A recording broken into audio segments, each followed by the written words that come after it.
What's up, everybody? It's Mr. Wiley coming at you from the woods. Just wanted to go through and try this and see how this works. But what we're going to try to do today is go for a little bit of a walk, explain to you the initial parameters for this study of ecology. I'm hoping to do this in about 10 minutes, one cut. So we'll see how it goes. If you guys are listening, a couple things that I'm hoping to get across. Try to lay those out up front just so you guys know what to listen for, and who knows what we'll come across, right? But anyway, I need everybody at the end of this to kind of get a vibe for what is ecology, what is it all about. Hopefully you guys will be able to have your own clear definition of that. I also want you guys to know what biogeography is, things like range and distribution, and then I want you to know the divisions of ecological study. We'll discuss that as we go on this little adventure here. And lastly, biomes. So if you could pick up those 4 things, you should be good for our quiz this weekend. Let's see how this goes. All right, so first thing I wanted to discuss with you guys is what is ecology. So ecology is what we have for a relationship between an organism and its environment, okay? So you can look at ecology from a lot of different standpoints. Obviously with humans, it's a big deal to try to get us to live in an environment where we have stability, a long-term success in our environments that we live in, viability in terms of the amount of food that's able to be produced. All of these things are tremendously important for us as an organism. But ecological principles go well beyond that, and we'll discuss that as we go through a walk. But in my mind, ecology is all about the balance between living things and non-living things, the support mechanisms that are in place to keep an individual organism alive. And these things obviously are really important in the planet and the world that we live in today, okay? So the first thing I want to kind of point out to you guys is that when we look at ecology, we have a scenario where you can study it from different approaches, from different points of view. Excuse me. So we could look at ecology like, this maple right here. What does it take for this maple to be alive? What is its requirements? This is an individual organism right here, okay? So we got one organism, and if we look around, right, there's hundreds and hundreds of individual maples in this forest, in this immediate area. When we take an organism that is the same, we combine it with other organisms that are the same, we got ourselves a population, okay? But when we look through this forest, we have a bunch of different types of trees. It's not just maples, it's all different kinds of plants, vegetation down here, okay? And so once we have multiple populations, like you see these baby oak trees right here, right? When we take into account the maples and the oaks and the ashes, the dogwoods, all of the different trees that are around us, shrubs, then we have a situation where our population becomes a community. And of course, there's thousands of living things that interact in this environment to try to get stability, to try to have organisms have, like these fungi down here. Everything is living off of everything else. Everything is connected, okay? And so that's called a community. Once we have a community, the next, level of organization in ecology is going to be for us to look at an individual ecosystem. An ecosystem takes into account things that are not living, like the rainfall. None of these things would survive without that. The creek that we just walked over, the individual dead organisms that comprise the soil, the non-living aspects of things. It's a pretty good deer track right there. But in environmental study, anything that's not alive, we're going to call an abiotic factor. Anything that is alive, we're going to call it a biotic factor. Anytime in life you put an A in front of a word, it means the opposite. I'm sure you're very well aware of that. But abiotic and biotic factors together make up an ecosystem. Ecosystems, as they get larger, like we're seeing the ecosystem at play here, the interaction of living and non-living things, as the ecosystem gets larger, then we're talking about a biome.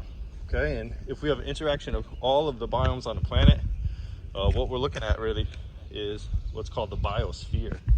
So the biosphere is every aspect of this planet that contains living things. And you'd have to look pretty hard actually to find an area on the planet that doesn't have living things. You know, birds pretty far up into the air, down into the soil. Got things like worms that live on glaciers. I mean, it's obscene really how much life there is when we start looking at it. Okay, so just to reiterate, you got organisms, a single organism. Those organisms together make a population. Populations together, populations together make a community. Communities, along with abiotic factors, are going to make an ecosystem, and an ecosystem on a larger scale we consider to be a biome. Okay, so where we are right now, the biome that we're walking in is called the temperate deciduous forest. And so when we look at this, it's really important to kind of understand what dictates this particular environment, what causes the balance that we're seeing here. Okay, and so when we look at this forest, the thing that makes it unique are going to be its climax community, or the species that would be if we left everything alone. You know, humans had no interaction here. What would this place look like? And in actuality, we'd have used to be called the chestnut oak forest. Of course, chestnuts have like a very prominent disease, that a blight that destroyed them. So it's rare to see chestnuts that are pretty large. And oaks actually are outnumbered by maples in a lot of these areas now. So temperate deciduous forest, its climax community is going to be these huge hardwoods. And you guys can see, like, as we look around, pretty big. You know, this actually probably has all been cleared at some point. None of these trees really are larger than 30 or 40 years old. We'll walk through or by a couple that are a lot larger. But what we're seeing mostly, if we look up there, you can see typical maple leaves. There's a couple different species of oaks, red and white. But for the most part, we're seeing primarily maples in this environment. And that's what we'd see in New England, most of New England, if we just let stuff go. So that's our climax community. And that's really dictated by a couple different factors. You know, really what determines your climax community is going to be the climate, okay, and the overall temperature. Okay, so the climate in our environment is temperate. What that means is that we go through seasonal oscillations. Those seasonal oscillations mean that we have seasons, right? We have like temperatures right now, it's like 80 degrees today, I think, something like that. Feels pretty warm. And then we go through winter, obviously very cold. We have days in the summer which are much hotter, spring, fall. So our temperatures are not consistent. They move quite a bit. Okay, you see the gray squirrel up there. But those temperatures, because they oscillate quite a bit, what they're gonna do is they're gonna cause the plants to change so much in this environment. So, you know, if we went further north where it's colder more of the year, that environment, we see different types of vegetation. We see a lot more of these types of trees. I don't know if you can see up toward the top, but they have needles. Those are called conifers. And if we went further north up into Maine, upper parts of New Hampshire, into Canada, we'd move into a different biome. We wouldn't see the climax community be deciduous forest anymore. It would be more of these guys, which are your cone-bearing conifers, like this white pine right here in front of us. And that, again, is determined by the climate. So important. So because we have seasonal oscillation, you guys know in the fall, our trees, they lose their leaves. And that is one of the reasons why maples have a tremendous advantage here in this environment. Oaks have a huge advantage in this environment. And, you know, that's what dictates our climax community, this temperate deciduous biome. Hope that makes sense. Climate, you guys, is the weather, overall weather patterns for an environment.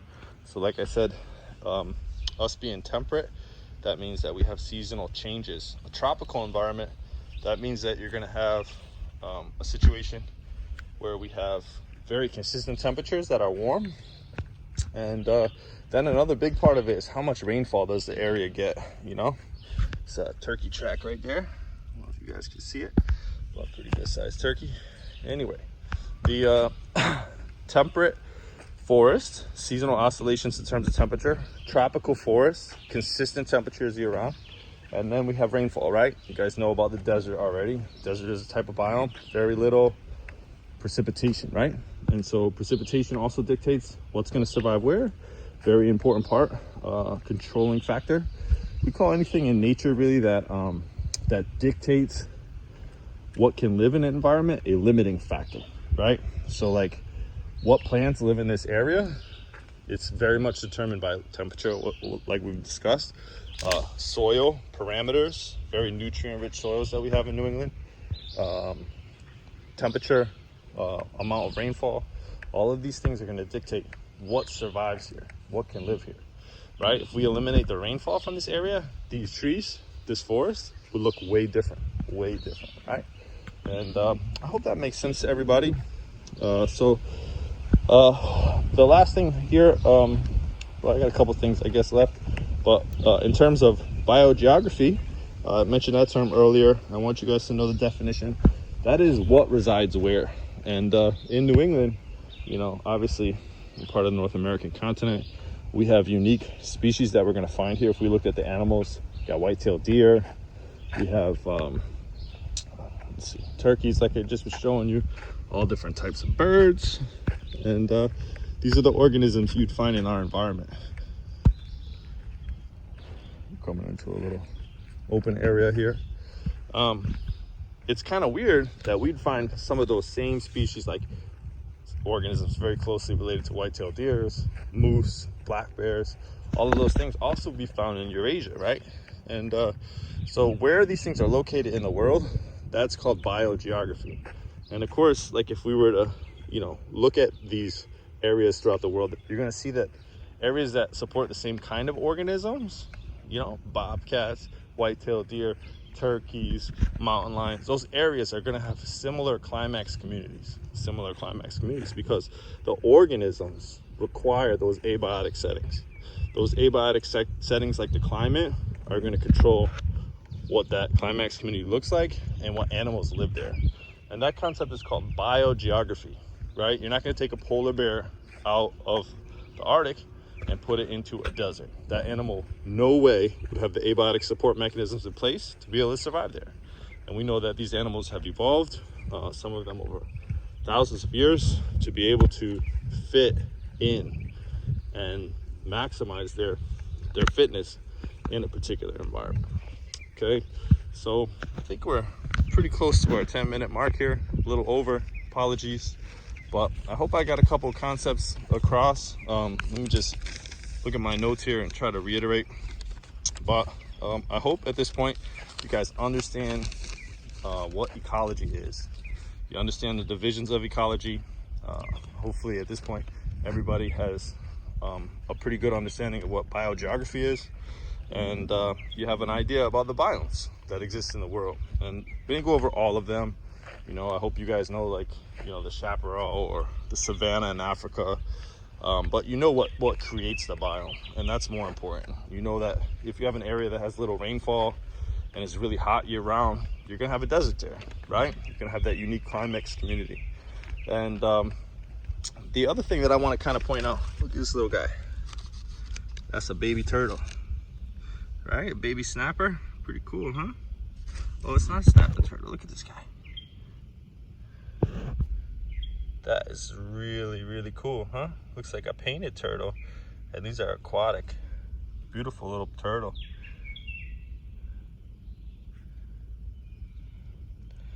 But what I was trying to say, which is more important, is what lives where is going to be dictated by those abiotic factors.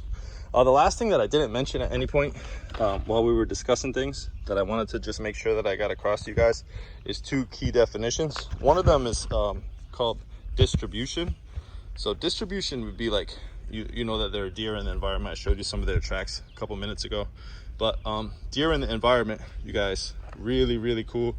Where they're going to be found, right? Like I'm walking in the woods right now. There are certain acres on this piece of property that aren't going to hold any deer. There's going to be other acres that are going to hold hundreds and hundreds of deer. Okay, and maybe that's a slight exaggeration there, but definitely dozens of deer. And what dictates that, what determines that, you guys, is the term distribution, right? So if there's a lot of food abundance, like a lot of white oaks in a particular area, which they love eating the acorns, that's where we're going to see the highest distributions. If we go to other areas that don't have the forage, the white-tailed deer distribution is going to be a lot less. So we're going to see a lot fewer deer per acre. The other term there in terms of biogeography that I missed, that I just want to get back to, is the concept of the concept of range. And so white-tailed deer can be found all across North America. That's their range. They could be found in Maine, they could be found down in Florida, but the thing about those environments is that they're not going to be found with the same frequency everywhere. So even though their range is really far, the distribution of the white-tailed deer in that area the distribution is going to be a lot different depending on the forage in that area. So I don't know how that worked out for you guys. Like I said, one shot. Let's see how it worked out, and please give me some feedback. We'll try to do this again in a little while and teach you a couple other concepts. Take it easy, guys.